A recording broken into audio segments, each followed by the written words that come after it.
इसको हमें लगाना है। मेरे दोस्तों ये सवाल ऐसा है कि अगर इसमें यक्स वगैरह मानेंगे तो बहुत टाइम लगेगा। इसमें छोटा सा कॉन्सेप्ट होता है, उसको समझ लेंगे तो बहुत आसानी से सवाल आप लगा लेंगे।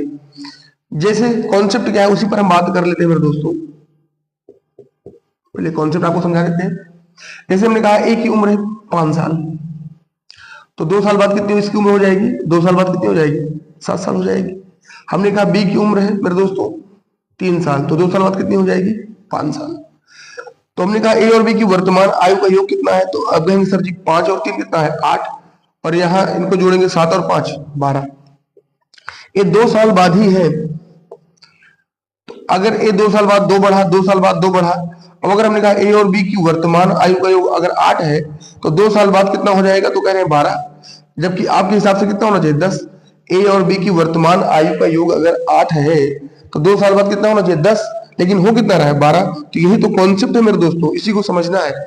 यहाँ पर 2 लोग हैं, इसका 2 साल बढ़ेगा, इसका भी 2 साल बढ़ेगा, इसलिए 4 साल बढ़ेगा। तो 8 में हम 4 जोड़ देंगे। इसी प्रकार पीछे जाएंगे तो कम कर देंगे। तो जितना साल आगे जाएंगे अगर एक व्यक्ति है तो उतने का गुणा कर देंगे, जोड़ देंगे, घटा देंगे। 2 है तो डबल ट्रिपल कर देंगे। ठीक है, अब सवाल क्या है इसको समझते हैं। ये तो कॉन्सेप्ट हो गया। कह रहा पिता और उसके पुत्र की वर्तमान आयु का योग कितना है? 60 है। अब 60 है, वो 60 है उससे नहीं मतलब है, हमें यहाँ रेशियो किसका दे रखा है? पिता और पुत्र की 6 साल पहले की उम्र। तो 6 साल देखिए, इसको समझा देते हैं। 6 साल पहले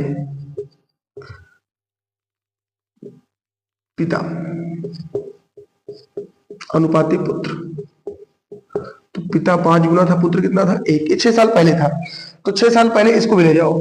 ये वर्तमान में अगर 60 है तो 6 साल बाद जाएंगे 1 के लिए तो 6, तो 2 के लिए कितना हो जाएगा? 12। तो 6 साल पहले उनकी आयु का योग कितना हो जाएगा? योग कितना हो जाएगा मेरे दोस्तों? 6 से 12 घटा दो तो 60 में से 12 घट जाएगा, कितना आएगा? 48 आ जाएगा। तो 6 साल पहले का योग दिया है, 6 साल पहले का अनुपात दिया है, तो हम आराम से 6 साल बाद का भी निकाल सकते हैं। तो टोटल योग कितना है मेरे दोस्तों? यहाँ पर 48 है। यहाँ पर टोटल योग कितना है? 5 और 1 6। किसका निकालना है मेरे दोस्तों? पुत्र का। तो पुत्र का कितना है? 1, तो गुणा कर दो, 6 8 48। तो 6 साल पहले पुत्र की उम्र कितना था? 8 साल। 6 साल पहले था ये।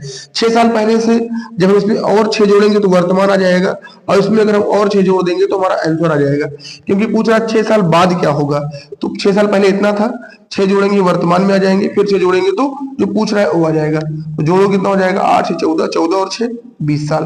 तो पुत्र की उम्र कितनी हो जाएगी मेरे दोस्तों? 20 साल। तो इस प्रकार हमारा इस सवाल का उत्तर हो जाएगा 20 साल। ठीक है, तो हमने आपको समझाने का प्रयास किया है अपने तरीके से। बाकी जब हम आपको एज पढ़ाएंगे तो हर एक कॉन्सेप्ट को बेहतरीन तरीके से समझाने का काम करेंगे मेरे दोस्तों।